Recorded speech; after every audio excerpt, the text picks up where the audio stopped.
Fantastic. Hello, nerdlings. How are we today? I've got the lovely Paint with Dink with me today. I'm so excited to have you on. Thank you so much for coming. Thank you for having me on. Honestly, it means the world. Bless you. So we'll start at the beginning. How did you get into Warhammer? How did you get into the hobby? It was mainly a trip to Warhammer World that did it, because my friends were trying for many years to get me into Warhammer. Like they bought some Sylvaneth here and there, and nothing kinda like spoke out and made us want to do it. But then we went to Warhammer World for the first time, and I just spotted Morven Vol, and just something, I don't know what it was, just something clicked. Like I saw her and I'd like the pose, like I'd already had my sisters at that point because my friend had got them for like a wedding gift. But again, still I was too scared to paint them, didn't think that I was like good enough, I was scared, and just kind of the want wasn't fully there. But just seeing the Morven Vol, just, well, I was just like, she's beautiful. Like I want my army to look beautiful. I want it to look like amazing like that. Like to see minis look painted and just look so epic, especially on the board. It just it basically just lit the flame for me, and from then on I was addicted. So that was the bit that kind of made it click for you, was seeing that figure. Yes, like she was just beautiful, like headspace. Like at that time I was like going through, like we'd recently lost our pet, and it was like really difficult, and just that was like really, it was the first thing that I'd like kind of felt that was like motivation from then. And like just it's why I have such a soft spot for Morven Vol, and why the one I'm doing now is like so important. Yeah, 100%. And how would you compare that experience of like painting your first ever model to now? Like, did you care more because it was your first one, or less because you had no clue about what you were doing at that point? Like, how did that translate? I think it was less, I suppose, less stressful than what it is now. Yeah. I do tend to get into my head a lot when I'm painting minis, even back then. So, like, painting it up, I didn't know what I was doing. I just jumped straight into it. Like, the first, like, one that I did properly was Morven Vol. And, like, looking at her, especially comparing to the one I've got now, that I'm doing, it's so different. Like the colors are much better. Like I was just kind of picking anything for that Woven Fall. But like the feeling of fun and joy and kind of being in that headspace, that is still there.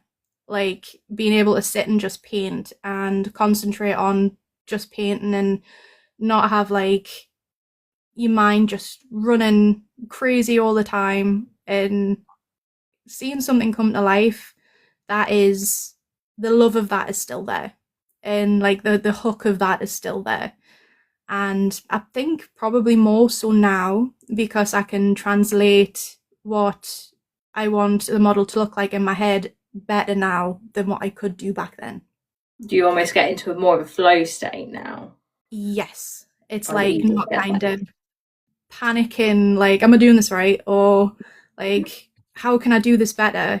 It's more, I mean, that's still that is still there. Always that. Yeah, it's always there. It's terrible.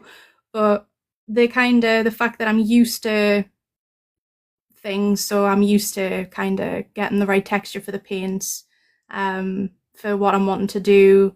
The techniques, I'm kind of used to doing them now, so it's not too much of a scary process, I suppose.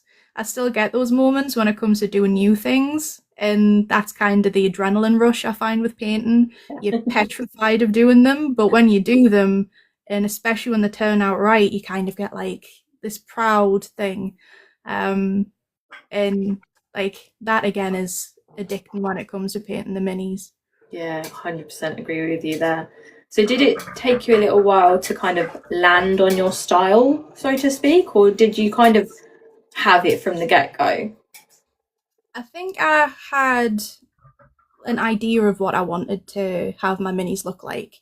I did really like the style of the box art and like how Warhammer World were painting up their minis and stuff like that. And I kind of tried to aim for those like looks in the beginning, but then when I started like looking into it a bit more and seeing what you can actually do with the minis and how far you can go and how incredibly skilled like painters are and the different techniques you can do, and um, that kind of helped me evolve what I wanted my minis to look like. And it's kind of went down more of like a real, I don't know if realism would definitely be the word, but I like them to look as real as they possibly can.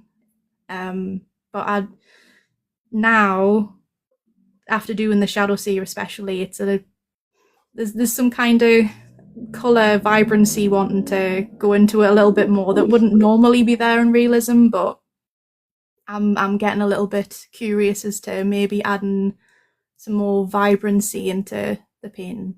I absolutely love what you did with that, by the way. It does, Thank the you. colours and vibrancy is spectacular. Thank Um, you. and would you say, like, in that journey in the early days, you had a guide or someone that kind of held your hand through the beginning stages? I think my main supporter and like kind of still to this day would be my husband. He was very supportive and still is like with my minis. Because even in the very beginning, I'd get into my head because I do with I know a lot of painters as well. Like I do have quite bad perfectionism, so especially with painting and artwork, like I always have suffered with it. And I'd paint something, and my husband would think, "Oh, it looks amazing," but to me, I was like, "No, like this is horrible. I don't like it." Like the amount of times I've stripped paint off my like my models and my minis and repainted them. It's genuinely really bad.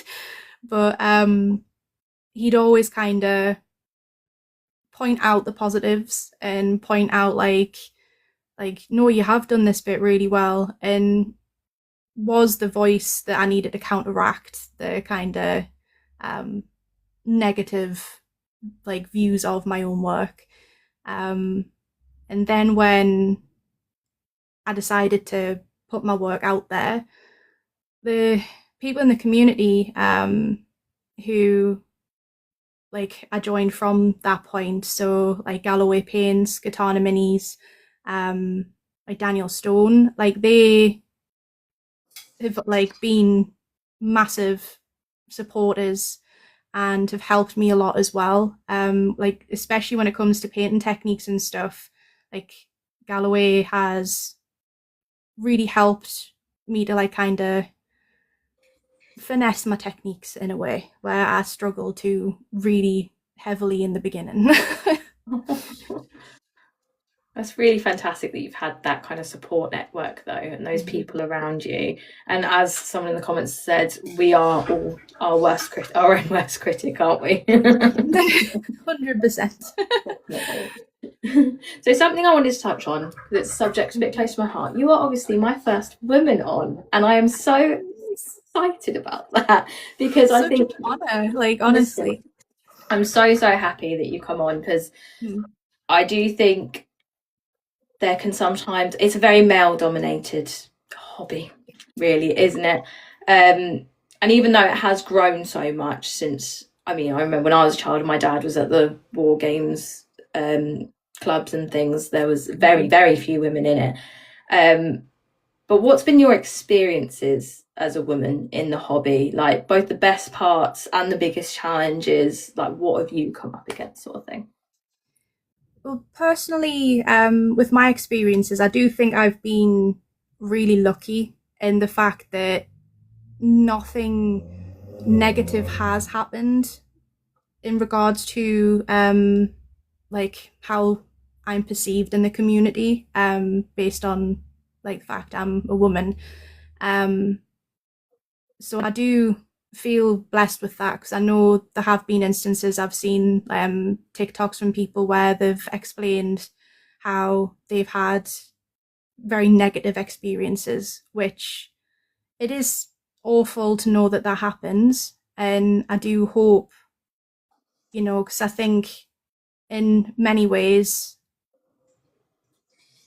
Warhammer itself and minis themselves, the hobby, it's such a beneficial thing. Like, I'm like a huge advocate for it being really good for mental health, and to like think that it can be a space where it's so positive. So like my experiences, like, so welcoming, so like supportive, and like having people cheer you on. It's so important when you like trying to do it, and especially when you're being vulnerable and putting yourself out there, especially online and on the internet. It is a very like it is a big thing. I know like so many people do it now, but putting yourself out there on the internet is very vulnerable, and especially in like a male dominated hobby, it can be like feel even more vulnerable for like a woman to join. So it is sad that people are experiencing the negative aspects of that. Um, but I've been lucky. It's just kind of, it is sad that it does happen, Yeah, if that makes sense. 100%, definitely. I completely agree. I think I've seen less of it on TikTok personally and kind of social media aspects of it, but I suppose that kind of walking into a Warhammer shop, if you've not got your partner, sometimes it can feel a bit, oh. Everyone's like stopped and staring like there's a woman in here. But it's really amazing that you've had those positive experiences because yeah, I mean, I'm a bit the same in that I've grown up in it, so I don't really care anymore. But do you have any advice for like young women in particular who want to get into the hobby, who want to find those avenues? I think, as difficult as it is, definitely don't get discouraged if like kind of you do have bad interactions, and like suffer those side like that, well, that side of it essentially. Try not to get discouraged. If you can put yourself out there and try and find a community who are supportive and don't really care if like you're male or female, or like non-binary, like find a community where you're accepted and the only thing that really matters is having fun, and like everyone being supportive and teaching each other. um that's the main thing. And obviously like putting yourself on the situations online, just try and be as safe as you can, for like your mental health purposes, and just try, I think that's the main thing, just try and find a community where it doesn't matter whether you what your gender is, like, and do not pay attention to any of the negative kind of like hate that can come your way. If you want to paint your minis how you want to paint them, you paint them. Like, and it's kind of the same with like just new people into the hobby in general. Like, just enjoy it. Paint how you want to paint. Make your own chapters. Make them how you want. Like, and have fun, because that is the main goal of the hobby.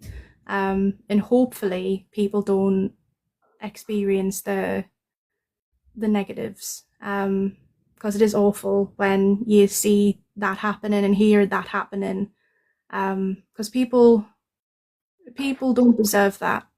And like, you know, we are human beings at the end of the day behind the street, like the screen, and what's said, like, you know, just because you don't see that person all the time, it can severely impact someone what's said. And especially when, you know, you're new and you just want help or you just want acceptance or to get into a hobby, like, you know, we want people to play, we want people to paint, we want to keep the hobby alive. And the only way we're going to do that is by being supportive of each other and encouraging each other. And that's like kind of the main thing. So I think just don't be discouraged and you'll find a community for you. I think that was put so beautifully. Yeah, I hope so, because I'm 100%. terrible for repeating myself. No, no, absolutely put very eloquently. Yeah, 100%. Just it needs to be a safe space for everyone, doesn't it? Yes, 100%. Brilliant. We're going to take a slight sidestep now, and I hope this is okay. And if it's a bit traumatic to bring up, I am sorry. But your broken miniature. Tell us a bit about it and what happened. Oh, I was basically filming a tutorial on how to do the non-metallic gold because I realised I haven't done one yet, and I was like all ready to like film it, and like because of the fact that I'm having to use my phone, I don't have loads of storage space, so I have to keep pausing it and then starting it and pausing it and starting in between each step.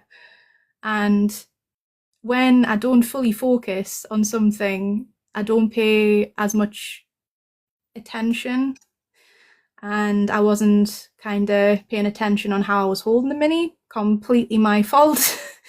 And it ended up slipping out my hand, and because I've got like a really thick wooden table, the top half of it just hit the table straight away, and that went flying. And I thought that was going to be the bit that was broke, but so far I haven't seen anything. But when I checked the bottom half, that's when I saw the bit that was like not fully off, but just attached by a little bit of plastic, and it just completely like just sunk my heart. I just felt it all, like just. Honestly, I can't. The amount of hours you put into your pieces as well. It like I know it sounds daft being so like affected by a miniature, but again, like this one is very very close to my heart, and I want her to look the best that she can. I like to kind of, and again, this sounds really crazy, but I like to kind of think that when I do a good paint job, like my minis can stand there and be proud in a way. And like the fact that I've done this, like it was just like, oh, how could I do, especially to Morven Val, like how could like you know I do this in a way, and that's that like I still haven't gotten around to fully fixing it. I've put plastic glue to try and see if it'll go back together, but it's still got the little divot bit that I need to fix. So I just hope I can fix it because it means too much. Especially with how much time, because whenever, especially with minis, painting, like I can't paint all the time or as much as I want to because of like chronic illnesses and the disabilities I've got. So when I do and I am able to sit down and paint, like it means a lot to me to be able to do it. Yeah. And I kind of I am in a way putting like literal pain into my minis when I paint. Yeah. Through blood, sweat, and tears. So it's like kind of when something like this happens, I'm just a bit like, oh, like it is very gut wrenching. Oh, bless you. Are you still in that? I can't look at her face. A little bit. Like I keep like I can look at her and I'm starting to get the I want to fix her. coming through. Like I've got the plan to fix her. I'm going to do something I did with the Shadow Seer, because that model came where her like staff thing is actually in two. So you need to glue it, and where the connection point is, it's not like a seamless join or anything. Like it's a good, Yeah. yeah. So to have the kind of stripes going around it properly, I had to fill that in. So I used sprue goo, but I kind of did it to where I lifted it up and like a very thin bit like kind of comes away, and use that to kind of roll up and mold and shove it into the crack bit. So that's the plan, to try So and you're do that kind with of the using the molding screw ball. glue to almost make like a milliput. Almost, yes. Wow, I love that. It's oh, What a like hack. sprue goo has been amazing for this. Like I didn't realize how much of an impact the sprue goo would be. But even for the base, like this camera, the front camera is awful, but this whole bit on the base, like all this is sprue goo. Really? Wow. So I used some blue stuff, which when you heat it up, you can imprint things with it. And I just used my Triumph of St. Catherine's base, imprinted that, and then just filled it with sprue goo. And then That's amazing. got the indentation for that. So, and then it's really good for filling in lines and things. If you want to do it when the minis are like not primed and stuff, it's, you know, you could just lather it on there, clean it up, with like a scalpel or things. But when it comes to in this situation, if you're very careful, you can kind of dollop it a little bit on the side, lift it up, and a little bit will come away. And if you leave it a little bit, you can like kind of use it and stick it in, essentially. That's an iPack. So I'm assuming those are going to be your like top tools. Yeah. Like I'll definitely be using the blue stuff and the sprue goo thing again, because I was over the moon, because I tried milliput and green stuff and everything first, and just nothing was coming out exactly how I wanted it. Like the milliput was too soft and wasn't setting properly because I wasn't able to mix it properly. And it's the same with green stuff. So I was just like, what about sprue goo? And it's worked perfect. So that's a definite thing I'll be using from now on.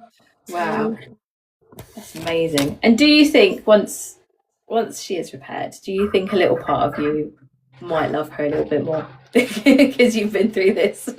I think so. I think a little bit bias will be in there because of the fact it's more than Vol. I think like even the lore wise and everything with her, like I adore her. Like if there's one like strong, powerful woman that can be like kind of inspiring in a way, it's her. So like I adore her. So even with this situation, it hasn't dampened my love of the mini. The keeper of like secrets, on the other hand, that's that when that broke 2 years ago, because the contact point, that actually wasn't my fault, for once. But that when I had to fix her over and over again, that definitely soured the feeling for that mini. But I don't think for more than Violet will. Put in the naughty corner, I'm assuming. Like it's only recently now, like my friends kind of like, oh, like, you know, I might be getting another one if like you wouldn't mind maybe painting it up, and I'm a bit like no, thank you. oh, like my goodness. Like I know the tips and tricks now for like pinning her on the base so she doesn't fall off. And when it comes to like other things, there's a few things were my fault. Like prepping the base without checking the like model standing on it first to make sure the things are going to fit properly and not affect the mini itself. I learned a lot from doing that model, but yeah, there's still now like, and it's a shame because I did really like that mini before I did it, but that was the reason why I didn't do a Demonette's Army. Oh, bless So you. Oh, yeah, gosh, but yeah, no, I can only imagine. more than Vol, I don't think anything will really sour my love for Talented. so Love that. Um, you have mentioned as well in the past you're going to go for a golden demon. yes, eventually. So, is that still the plan? Are you still going to go for it? Yes, I think like the main goal for me is to be able to have that Slayer sword and have like a golden demon. I think if that were to ever happen, I think that's kind of the only way that me myself will feel as though I'm a good painter, which isn't good, and I know that's not good, and I don't recommend anyone else thinking that way. Um, it's just for me personally, like kind of that is the thing that will make me feel as though, yeah, actually, I might actually be good at painting. Um, because like I've got the Slayer sword, like I can't get any better than this really. Um, so eventually when I feel ready. I know a lot of my friends, like in like at home and online, are all saying that I should go for it now. Um, but I still personally don't feel ready. Like you see the people who enter Golden Demon, and it's like, my goodness, like how they do what they do is incredible. And I've still got a lot of things I need to work on. A lot of things I need to work on. That's Um, crazy. I can guarantee you every person in this comment section would say otherwise. oh, I've like there's when it comes to minis, there's so many things you need to consider, especially if you're going for Golden Demon. So, like, you need to consider your techniques and make sure that they're like done to the standard and level that they want you to do them at. You need to make sure like your contrast is like right on your minis. You need to make sure that they're coherent in the lighting and the contrast. You need to make sure that like you have the life to the mini as well. Like Telling a you like story. yes, like that they've got an actual narrative. And it's not just the mini, like, and this is one thing feedback I got for my Celestine is like the whole thing essentially needs to be a masterpiece, not just like individual bits. And that kind of made us realize that my bases aren't very good. Like I need to work on my bases, and I need to make sure that the lighting and the vibrancy and the contrast on the bases are the same. Like I'm putting all this effort in. Like for example, the Celestine, I put in hours on those wings, and then the base. Beautiful, by the way, absolutely Thank gorgeous. you. Thank you. I do. They are my favorite part of her. Like I look at them Amazing. now and I'm just kind of like, I will never be able to do that again. When you're doing something, you're like, I can't do that again. I outdid myself there. Yeah, I literally look at them and I'm like, I'll never be able to replicate them. But it's like when you look at her, it the feedback from her was it was incredibly important. Like my lighting isn't coherent because I did things. I always sub-assembly when I paint, and this is like a very big thing to remember when you're doing the painting is make sure that your lighting is coherent on your whole model. So Yeah. on my Celestine, the lighting on the sword would not have been how it is with how the lighting was on the body.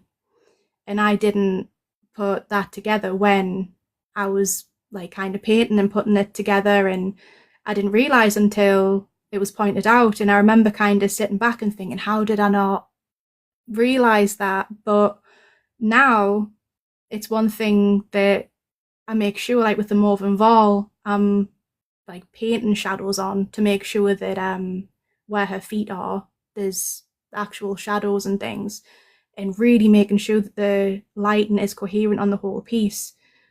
It's loads of little things that you don't realize go into getting it, especially for Golden Demon. And it's like all those things I still need to work on, because lighting is a very big big thing, and it is one of the things that I do struggle on the most, that I'm not afraid to like admit or anything like that. Like lighting is very difficult, and when you don't know, like, is it gonna bounce off this way, is it gonna bounce off that way, it is a very difficult thing, and it's one of the things I do need to work on for me to feel comfortable for Golden Demon, I think. I think especially like you say, when you're sub-assembling, I found that with the model I'm doing right now, I'm finishing it as it is because it will look incohesive if I don't. But you look at the lighting in a certain way on each piece. Yeah. So then when you put it together, it's coming from here, coming from here, coming from here, coming from here. It was like that with my Celestine. Like it's so easy to overlook, but is probably one of the most important things on a mini is the lighting, and which is crazy, but it is like kind of like one of the big things. I'd say definitely.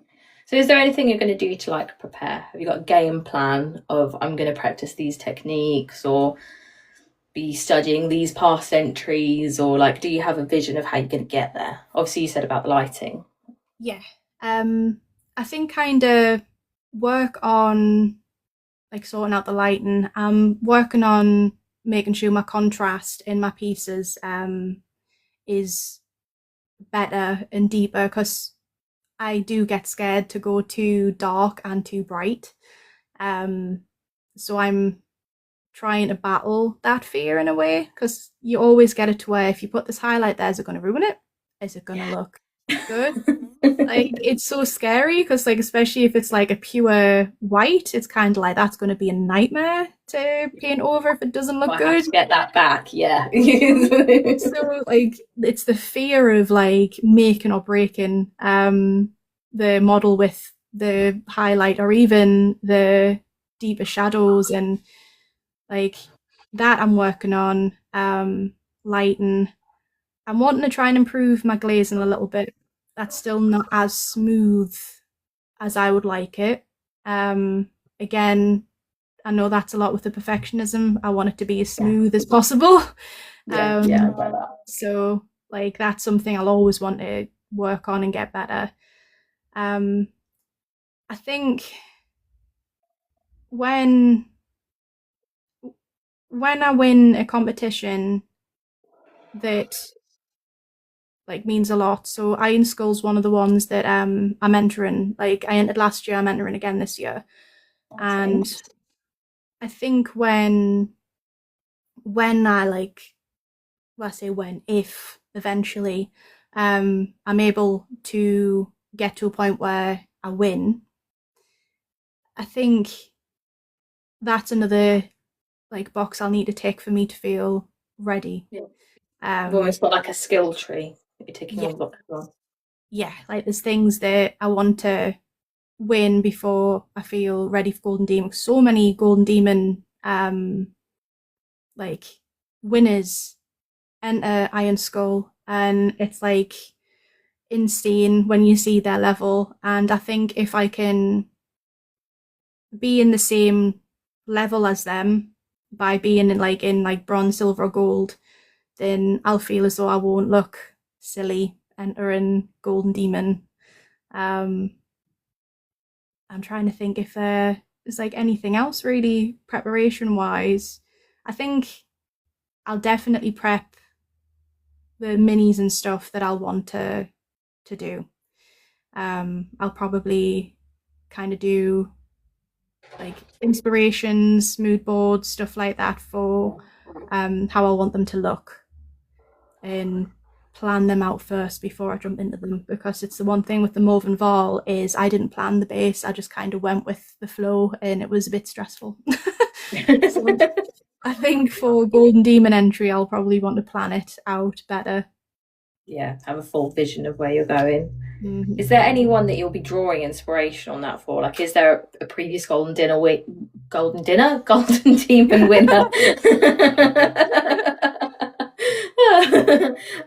Too hot today. Yeah, is there a previous Golden Demon winner or anyone that you're really going to take that inspiration from to try and pursue that kind of level? There are two in particular. One of them I've had the pleasure to actually meet and get critique off. But one of them is Anthony Paul Smith, he gave me the critiques for my Celestine, which like, again, the non-metallic metal critique and the light and everything. Like, my Mauve and Fall I don't think would look as good as she does if I didn't have his input and critique on that. And his work in general, like, he won gold in the category that I entered Iron Skull in last year with Blood Angels Captain. Oh, wow. And it was just like, you look at the pictures and it's amazing, but when you see it in person, it's mind blown. The blend and everything is just so incredibly smooth. Like, it's really inspirational. And the other, like, Golden Demon winner would be Andy Wardle. His Celestine is the Celestine that inspired me to do Celestine. And, like, I've got a very specific, like, kind of niche, I suppose, when it comes to entering competitions, is, like, I'll always do a sister. And yeah, like, I honestly, like, Sisters of Battle are my bread and butter. I love them. Lore-wise, everything. They are just amazing. I love them. And you don't see many of them at all in competitions. And it's a shame because they are such beautiful models. And when I saw Andy Wardle Celestine, I was just like, yeah, like, I want to do Celestine. Like, it's not going to be like his, but I want to do Celestine. If I can make her look as beautiful as what he, like, does, like, even a little bit, then I'll be happy. It's good that you've got those people to look up to, though. Yes, definitely. There's some fantastic painters out there. Like, just even when you're just sitting and scrolling, it can be so inspirational and so inspiring when you see people's work. It can have the opposite effect, which is something that I tend to do, which I try and advise people not to do, and that is compare your work to theirs. Always compare your work to your own previous work, never to anyone else's. If you can look at, like, your mini that you painted, like, before, or even 3 minis ago, and look at the one you're doing now and can see, like, a change, then, like, be incredibly proud of yourself for that. Like, and only ever compare it to yours. It can destroy the hobby if you compare it to Golden Demon standard people, especially if you're new to the hobby. Like, it's, my goodness, like, it can genuinely suck the life and fun out of it if you put that much pressure on yourself. 100%. Yeah, completely agreed. Definitely, there's different levels to painting and everyone's on their own journey with it, kind of thing. I think that's an important thing to point out, is I understand that at your level there's very nitpicky stuff. So, like, to a civilian like me, you saying about your blending is crazy. But for a civilian, I can point out all the flaws, trust me. But every true artist can, I think. Every true artist can. But for a civilian like me, how do you get those just incredibly smooth blends Like, what is your kind of technique, and what are you doing to work towards that kind of next step that you're wanting? I think like kind of for to get to like kind of what I'm doing essentially, there's a few things that I would say are like essential. So wet palette, 100%, like that really elevated my painting straight away. Because you're able to like mix your paints and them still like, stay like wet and not dry out. Yeah, like it's, you can do so many different details and stuff to use, like the skin tones, everything, if you've got a wet palette. So that 100% is a game change. That's a definite must. When it comes to like painting in general, I like to do a lot of layering, a lot of wet blending. Admittedly, I'm not very good at dry brushing. So that's like one thing I tend to. Oh, I need to pick his brains on dry brushing, honestly. Like dry brushing, I don't know why. Like no matter what I do, it still always looks that little bit chalky. And because I like things being super smooth, it's just it gets to me a little bit. So I see it, I'm just like, nope. So I don't even try and attempt it, but not anymore anyway. But like layering and wet blending, I think sitting down and kind of getting to know your paints, and because every color, every brand, everything is going to be a different consistency. Some of them are going to be thicker, some of them are going to be thinner, some of them are going to be patchy when you put them on. Like, for example, you try and do Fenrisian grey, that's patchy. You need to do a couple layers of that. So that's a paint where you need to like make sure you thin down enough and build up. But if you do like Rhinox hide, you don't have to do it as much with that. So really sitting down, getting to know your paints, find what brand you like. That's one thing. Because like some people swear by like AK, some people Citadel. Like I am a Citadel girly. I will say that. Like I use them for pretty much everything. There's like only one like or two other paints I use, which is like an AK and a Vallejo, and they're just to get like the really dark red wine tones to like the reds in the shadows, just to try and make the shadows look a bit more interesting. And for the non-metallic gold as well, actually, I use Dawn Yellow. Not that's the Citadel version. I use the Ice Yellow.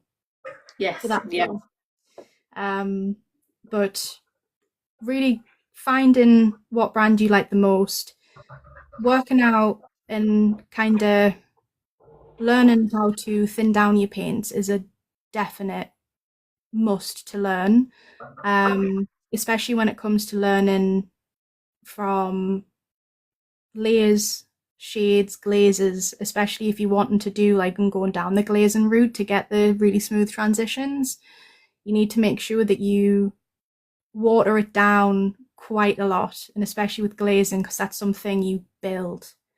You build that up. Like you don't put it on once and that's it. Like that is like super thin, build it up, and after each individual like glaze, you wait. Like you don't jump in with the next one, you wait until it's fully dry, and like then you go in with the next one. And like that's the mistake I made with Celestine, and it would look patchy. And it's weird because you'd think, oh, if it's still wet, it'll be good for like blending in. No, I don't know why, but with glazing that doesn't work. Like kind of the layering that can work, but not with glazing. I know some people use to try and make things faster, like a hairdryer, like from a distance, and like kind of blow dry to try and dry the glaze quickly. But I've not used that method myself. I just kind of sit and seems like a dangerous one. You could have mishaps with that. Like known me, I would put the glaze on and I'd have the hairdryer and forget it's on a more powerful setting and put it on, and the glaze will just Yeah. And I know what I'm like, so I avoid that. But I do know some people who like swear by that. Anthony Paul Smith also said that he like will dry it. So like that's a definite like kind of like trick and tip when it comes to glazing is to be just really patient, let it dry, build it up. It'll get to where you're putting the first coats on and nothing will be happening, and then all of a sudden, like you'll see the difference build. And just kind of, I think that is the main thing, patience. Like Would you say that's the biggest thing for new painters as well? Like, in 100%. terms of the thing you see most people who are new in trying really hard, but they're just not getting it. Yeah, Is that the like, biggest thing? It's just them.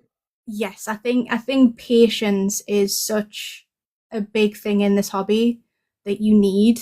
And I think it's like patience in your own skill level, patience for like your own personal growth in your painting journey, patience when it comes to paints drying, patience like when it comes to learning new techniques. Like I know some things can be so difficult, and trying to get them right and trying to get like even like you're painting like recipes and stuff, trying to get the right colors to match, trying to get the right vibrancy, stuff like that. It's just all patience. It's all like allowing yourself the space to make mistakes, allowing yourself like kind of the space to experiment on like different minis. Like one thing that I like to say is use the minis of the month that you can get because they're free, and they are so good for practicing on. And then it means you're not using your actual like armies essentially if you are scared of making mistakes, and just allow yourself the time to do whatever technique you want on that mini, make as many mistakes, but be patient with yourself if you can't get it right straight away, because I don't think anyone gets it right straight away. Nobody. Like even the Golden Demon winners, like they, especially when they started out, they won't have got it right straight away. I know I didn't. My first mini looked awful. So like allow yourself grace and patience to like do anything really in this hobby, especially when it comes to techniques. Do you have your first and last models with you at all? I have the Mauve Val. I don't know how well I could switch the camera around because I know the other camera is like the better one, but bear with me. So I'll switch things up a little bit. Let's quickly take my phone. There we go. I'll switch it around. Then I'll sort the kind of the lighten out. So this one, the face isn't. The face is like when I attempted it after a while. But this is kind of the first one. So lovely big Useful. gaps. Lovely big gaps. I used multiple different golds. So like kind of the coherency for the colouring wasn't great. You can see the kind of paint wasn't fantastic on certain areas. Do you know what you mean? But as a first paint job, my goodness. Mine looks like it was ran over by a car. That is a very decent first paint job. I think with her being a bigger model, it was like so much kind of like easier to do it, I think. But you can kind of see where the kind of patchiness on the null oil and everything. I didn't even have the confidence to do any of the scrolls with the writing or anything. I was just like, no. But like that's kind of that one. And then for the Morvenval now, she's still kind of in the bits. Still But in the corner. that's kind of Wow. The jump, like I know I still stand by an amazing first model, but the jump in skill level is phenomenal. thank you. Very beautiful. And this is like nowhere near finished. I've still got a lot to do on this one. A lot to do. Like the gold still needs like kind of refining in certain areas. And then the base is still got a lot to do on the base. Still behaving. It's still a naughty corner too, isn't Yeah. it? It's still like kind of over there in the naughty corner, just That's insane though. Yeah, as Critical has said, next level is just amazing. thank you. Really hope you fix it and finish painting because it is beautiful. Me too. Like I'll be gutted. Absolutely gutted if We've got faith it in you. We're all doesn't. behind you. Thank you. But like together, that's probably in a way. Sort of side by side. Yeah. Wow. Wow. Yeah, but no, I do know what you mean as well. Like that you can see the significant jump. I suppose that's a really nice thing about doing a model later on is seeing exactly how far you've come and how much you've improved. Yeah. It's like, it's why I do, like, I was very tempted to take the paint off her. But then I decided to leave her as a good way to see the difference, because the first small model that I did, I do actually have her up here as well. I'll just need to grab her. I did her, and I think she was like after this Morven Val, and she's got a little soft spot like in my heart, because again, like I'll when you see her, she's a little bit, there's certain parts of her where I'm just thinking I was going to change the camera around, but I might as well keep it this way. So I'll try and get her down. There we go. But she's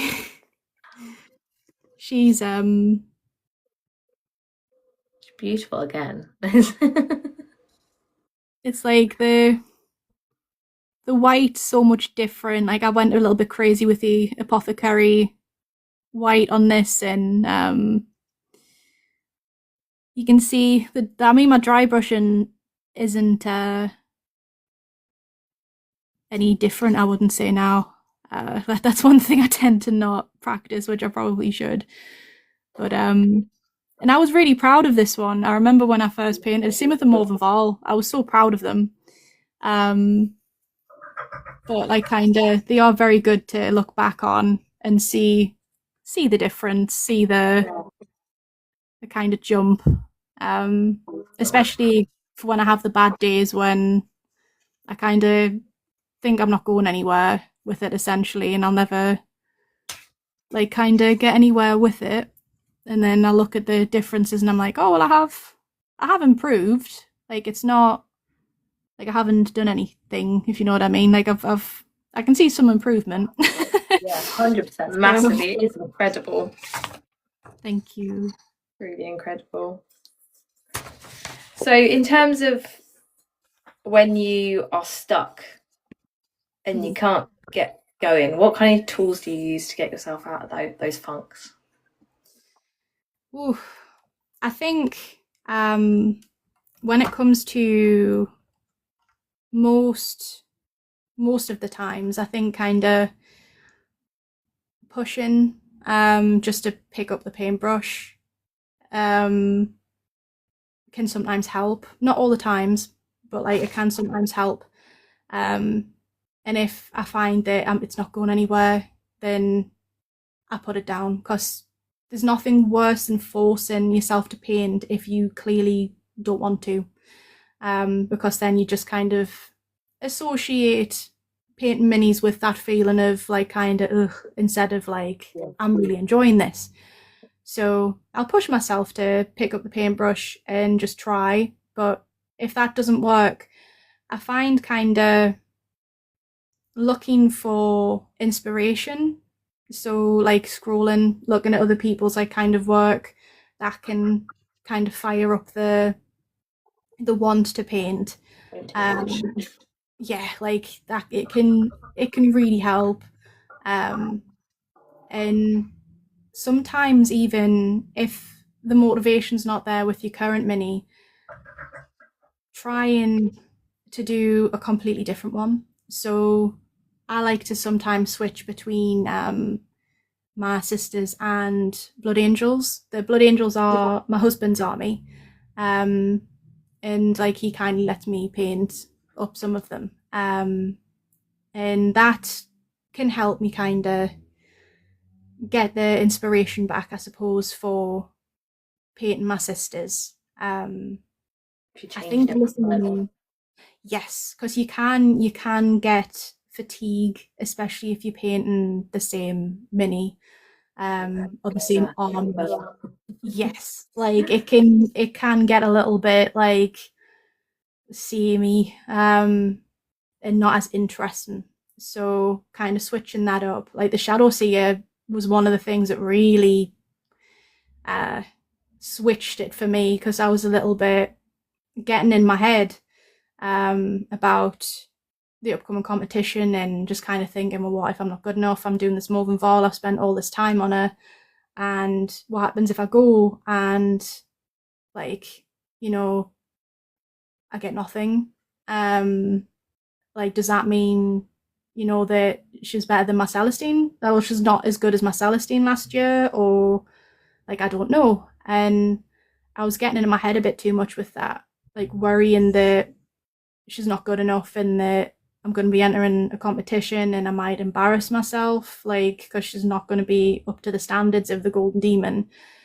And when I painted the Shadow Seer and doing the new kind of stuff in the vibrancy, that I don't know, it was so fun. Like it took me out of that headspace, and because of that, like I now, even with what's happened with my Malvern Val, I'm still now like excited to keep going, excited to keep painting, and get her done for the competition. And I'm not so much like it's not going to go well. So I think like kind of switching up minis can really help. Um, and like kind of sometimes even just taking a break, like itself, just from painting for a couple of days. Sometimes it's um, needed. yeah, like sometimes that is what's needed, and just kind of letting yourself have that little bit of a break, and you'll find the want to paint will eventually come back naturally, and that's when you're like, yeah, it's time to go back, and we'll like get cracking, get started on doing minis. And like I think that can definitely help to get motivation back. Totally. I'll ask you one more question before we go into our speed round and our comments, because I'm very conscious that I've kept you here for an hour already. Don't worry. But what would you say to a new painter who's starting today as like your top 3 things that they need and the top 3 things they need to remember? I think number one would be to prioritize their own wants for when it comes to minis. So kind of don't paint things like just because other people paint them. Don't like kind of like listen to like kind of negative things. I think if you want to get a, for example, if you want to get like a sister model and you want to paint her up in like a vibrant yellow, just because there isn't an order that's a vibrant yellow doesn't mean you can't. Like you paint Models. yeah, like you paint them how you want to paint them, like and have fun with it. I think that's one thing. Like prioritize your own fun when it comes to painting minis, because then you'll enjoy it more and you'll want to do it more. I think, like, second tip would be to really put time and like kind of sit down and learn the basics. I think that can really help. And there's like loads of things on like YouTube, loads of things on TikTok. Like I know I'm like more than happy if anyone did want to like kind of DM me for advice and stuff like that. Like there's loads of people that are out there that are genuinely willing to help. And like, you know, it's completely free as well, so you don't have to worry about that type of stuff. Like I think that's important, because when you lock down the basic techniques, you know, you can only go from there. Like you can like experiment with different like kind of looks with them and stuff like that, and you'll find it'll elevate your minis. And if you did want to like kind of go into competitions and stuff later on, they always like look at if you get the basic techniques right. And it can like it's the basic tools can open you up to a lot of like kind of other stuff. And I think like kind of I think the main thing would just be to have fun with it. Yeah. Like the first one, like obviously learn the basics, but have fun with it. Don't take it too seriously, because at the end of the day, like we're painting like it's like, you know, we're bringing little like miniatures to life, and it's meant to be fun. And I like it is so much easier said than done than not making it serious, because I make it serious all the time. And like from experience, that can drain the fun out of it. Yeah. And you want Try to not to have be too hard. yeah, like don't be too hard on yourself, like, and have fun with it, and like even delve into it to where you make your own chapters and stuff like that, because I've like done that with my sisters, and that makes it even more exciting. That makes it more personal. That means like if you do want to play the game, like if your army wins, it makes it even more like yeah, like We you know, did. like if whenever mine win, I'm like, oh yeah, like my girls are really cool. Like like you know, it's nice. And like when you have fun, it really makes the hobby. Um, so learn your basics, but I think definitely don't take it too seriously and have fun. And don't let other people dampen your creativity and your shine. Like if you want to paint something like Picasso, you do that. Like, you know, you do what speaks to you, because creativity is completely subjective. Art is completely subjective. And that's basically what we're doing. We're creating little works of art for ourselves. So if it makes you happy and it like, you know, it inspires you to paint something like the way that you do, then you do that. Very nicely put. That was beautiful. Thank you so much for answering those questions. Are you ready for your speed round?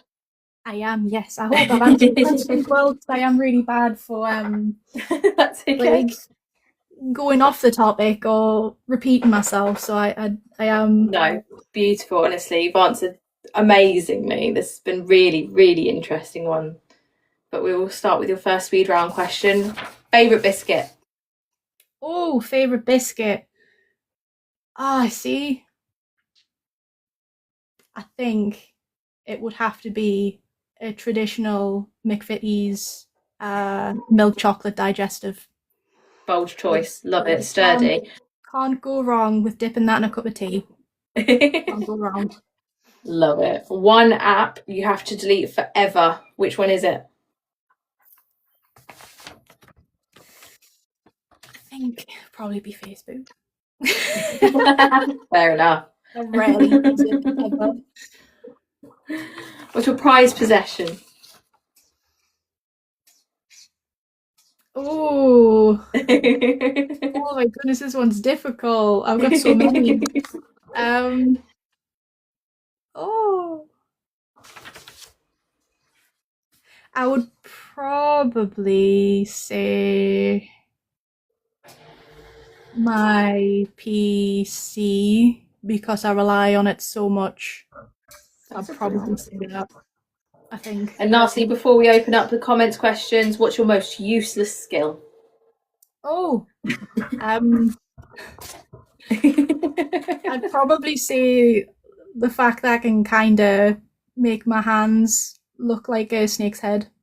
Can we see that? Yeah, it's honestly, it's I love it. Got the tongue in there and everything. Absolutely amazing. I really, really love it. Oh my gosh. Thank you so much for answering all of those. The comment section is now open for your guys' questions. Massive thank you for Dink. That was such amazing information. Really, really, really lovely. Wow, already. And thank you guys for anyone who gifted during the interview. We obviously don't say thank you whilst we're asking questions to keep things moving. How do you use metallics? Asks Smarty Paints. Oh, so with true metallic paints, with them it's very similar with non-metallic gold. And basically, you still need to have your darker tones as well as your mid-tones and your light tones.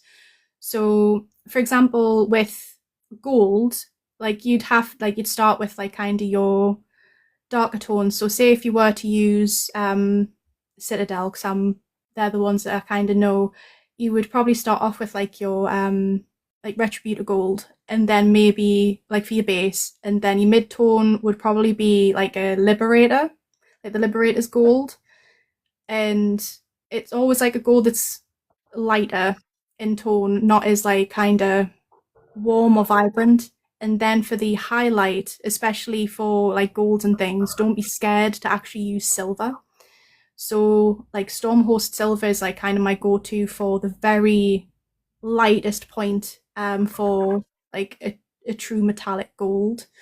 And if you did want to do shades, there's multiple options you can do for how you want to do them. So if you want kind of a cold gold, you can go with kind of putting a base tone down of Rhinox hide. So a nice deep kind of dark brown, and then dry brushing a Retributor over, and then do the Liberator, and then go with the Stormhost Silver. If you did want to use shades to make it warm, then that's when you do kind of a warm brown, so your Reichland, Flesh Seed, stuff like that. And don't be afraid to add colours, especially with silvers. So for my silver true metallics, I do like to sometimes add a blue wash. So the Drakenhof Nightshade, I like to add that, or even purples. Purples to gold look really, really pretty too. So very rich golds, aren't they? Yes. That's probably the advice for the true metallics, is do them in the steps that you probably would with a non-metallic: base, mid-tone, highlight. Really, really good advice. I think a lot of people overlook highlighting true metallics because they just put true metallics on and then it's gold. Really, really great advice. Really make a difference. You'd be surprised how just a little dot of a really bright silver, light silver on the edges of where the light would be hitting on gold, it can really bring dimension to the gold. Beautiful. Critical Hits Miss asks, what in your opinion is Games Workshop's best model? Ooh. See, I've got there is one model that I adore, and I also fell in love with the first time I went to Warhammer World, and want to paint her still to this day incredibly bad, and probably would be one of the Golden Demon entries that I did. and could possibly be one of my favourites. It would be Marathi. Oh, nice. Amazing. The big Marathi. I think she's like just the composition of it, the way she's sculpted, the way she looks. She's just kind of amazing. Because I know like kind of the obvious answer for me would be Morventhal, but like if you want to do Yeah, like the bigger ones and like the more fancy, grand looking ones, I would probably say for me it would be Marathi. nice. Good choice. Thank you for watching 300 Minutes Battle Brush Witch, and thank you very much for the coins. KB says, as a newbie entering comps, what would you say is worth entering, and is it okay to go in with low expectations? I think going in with low expectations is probably I would probably say that is a good thing, in my opinion anyway. Any competitions that I enter, like I would like to have the feeling of winning, but I enter with the expectations of not getting anything, and if I do, then that's amazing. And to enter competitions as a way to gain knowledge and the experience, because there is nothing like seeing your mini in the like glass shelves with all the others. Like it's a feeling that's very difficult to describe. Like you feel so incredibly proud of yourself. Like even if you're not too happy with the standard that you've done, because I was like that with my Celestine. I saw her in the window, wasn't many people there, and I was just like, oh no, she's bad, she's terrible, I don't know why I've done this. But then when it started filling up and everyone was looking, and just seeing her standing with all the others, are like the feeling of proudness, the fact that you actually did it. You entered, even though like you didn't feel as though you were able to, you did it. Like I say enter competitions for that, because that alone is like amazing. When it comes to actual competitions, I think there are quite a few good ones that you can enter. So for example, it's quite a trek for people up in the north, because it's like a 6-hour journey for me just to get down to Iron Skull. But Iron Skull is a very good one because you do have a lot of Golden Demon like winners who are there who do enter, and they are, from my experience, are more than welcome to give you advice on your mini. If you ask them to like kind of have a look and give you advice, like that alone is worth gold. Like getting the actual advice that you need and ways to improve. Like criticism is the best thing that you can get out of a competition on how to improve. So I think Iron Skull is fantastic for that, and it's also a little mini convention, so you get some amazing bargains there. I got a fantastic Battle Sister squad there that I was over the moon with. There is Squid Mars minis that you can get, because Squid Mar themselves have been like such a huge inspiration for me when it comes to painting. I watch their YouTube all the time. Like their non-metallic gold tutorial is the reason why I can paint non-metallic gold, literally.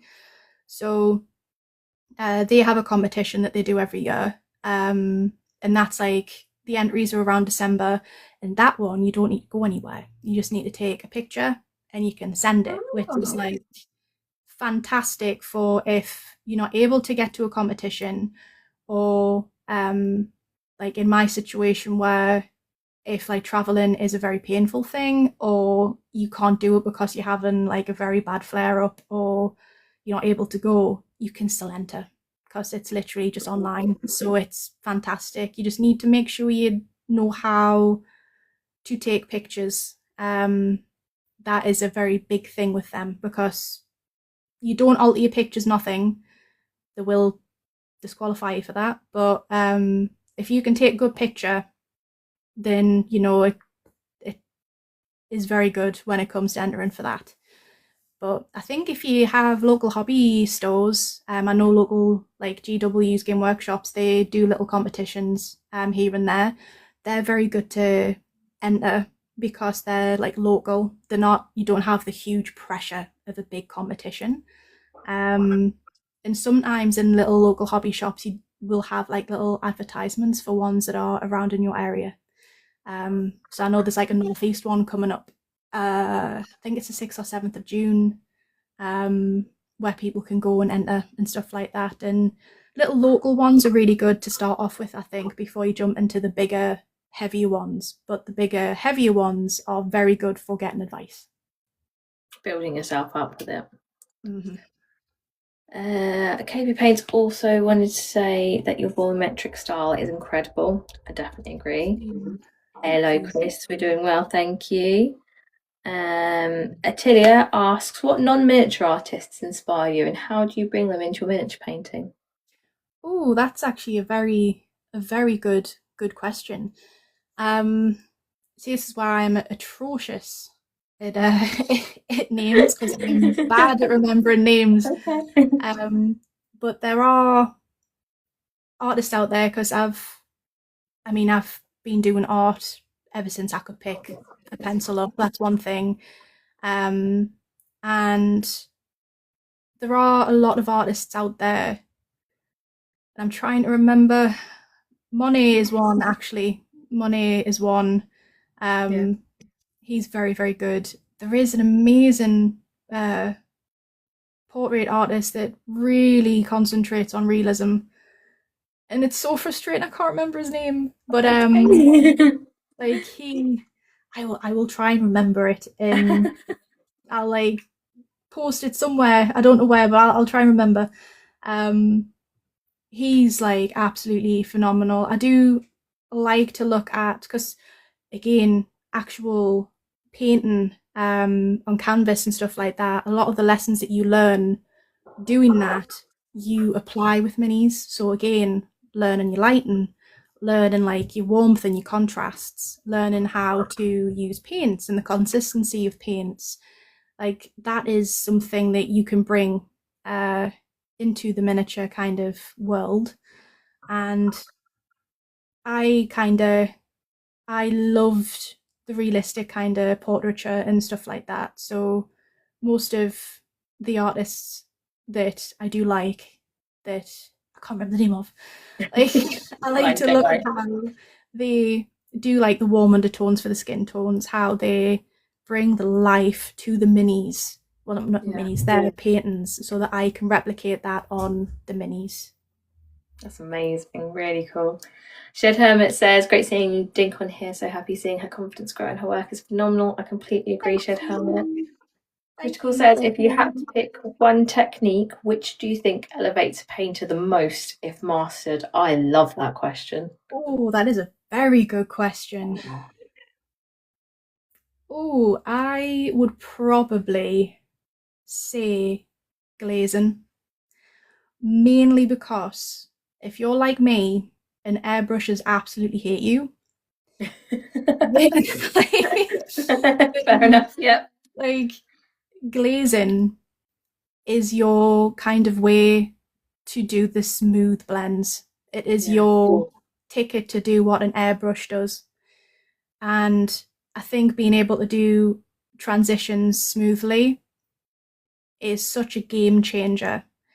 Because if you paint up a model and you want to, like, so if you want to do a cloak and you want to do like a kind of like a purple going into like a black, if the transition isn't smooth, then it's gonna just look like, you know, cut the cape in half essentially. Yeah, it's not gonna look good.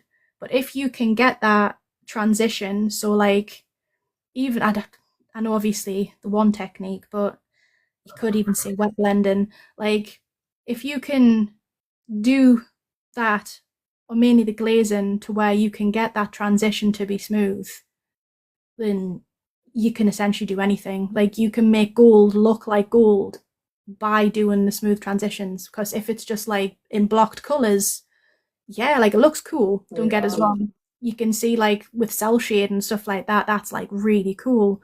But if you want to do it realistically, you can't do it realistically without the transitions being smooth in certain areas, especially.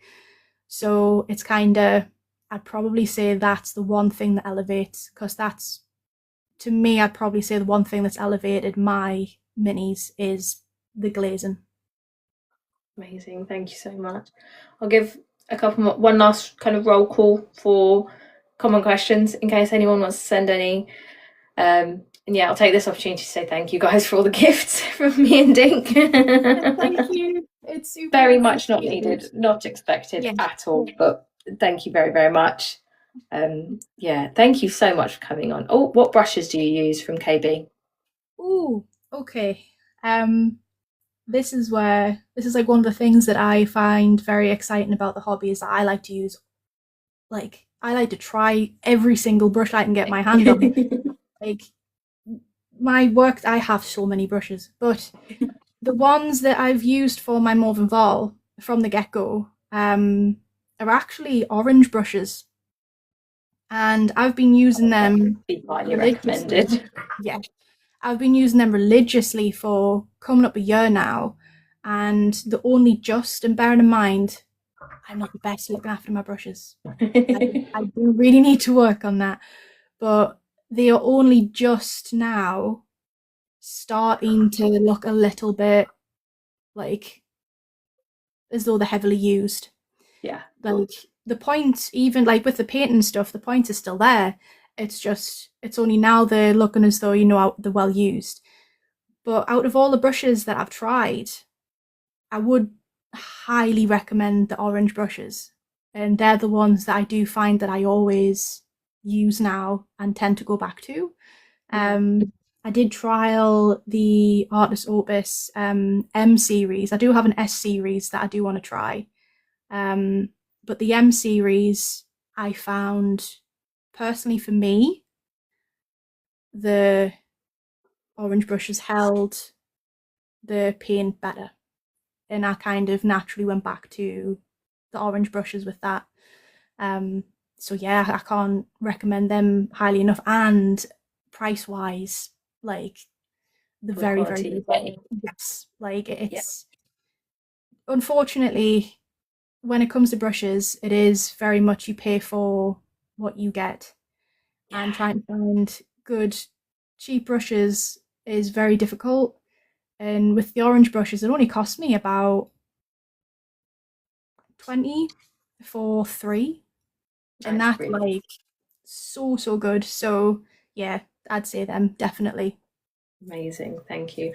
There is someone has popped into the chat that has reminded me. There is one question that someone else has asked me to ask on your behalf because they're unfortunately not able to be here today. Super Dude is driving to Birmingham and has asked, are we going to be able to see more of you, more of your, more live streaming from you, more videos, more tutorials? We just want more you. Can we see some more? It was essentially the vibe I got from this question, and I agree with him. I would, like, I do really want to. Like when it comes to tutorials, I kind of feel weird uploading them because again, in my head, I don't feel as though I'm good enough to teach people. Because like I haven't need your knowledge. like I haven't perfected the techniques yet, so I kind of feel as though, well, what happens if I'm teaching them wrong? And like when it comes to explaining stuff, I've never been the best at that either. So I get a little bit nervous with tutorials, but I do want to do tutorials, definitely if people want them from me. And when it comes to like live streaming and stuff, I genuinely really want to. The thing that stops me is purely my body. Like some days I might be able to sit down and like paint for an hour. Other days, if I'm lucky, like 2. If I'm really, really, really lucky, 3. But I kind of, it's difficult to predict when I'm going to be able to live stream. And I know people like to have a routine with it. to know when it's going to happen. And it's like I'm still learning to try and find a balance on what my body will let me do and what it won't let me do.